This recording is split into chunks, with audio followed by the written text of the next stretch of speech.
شب یلدا که بهش شب چله هم میگن بلندترین شب ساله و یکی از قدیمی ترین جشنهای ایرانیه که از دوران باستان تا الان برگزار میشه.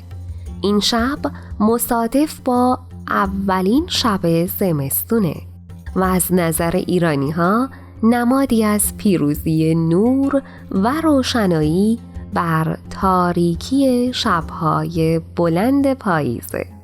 توی این شب خانواده ها دور هم جمع میشن، کنار هم میشینن، میوه هایی مثل هندوانه و انار میخورن که هر کدومشون نماد خاصی داره.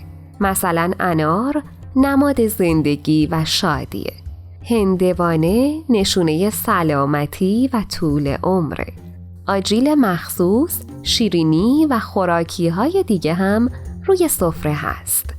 یه رسم قشنگ این شب خوندن شعرهای حافظه که بهش فال حافظ میگن. هر کسی یه نیتی میکنه و یه شعر از حافظ میخونه که معمولاً هم پر از امید و خوشحالیه.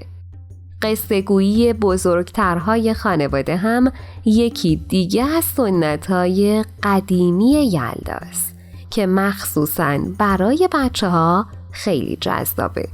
یلدا بیشتر از هر چیزی یه بهانه برای دوره همی، خوشگذرونی و گرامی داشته سنت‌های ایرانیه.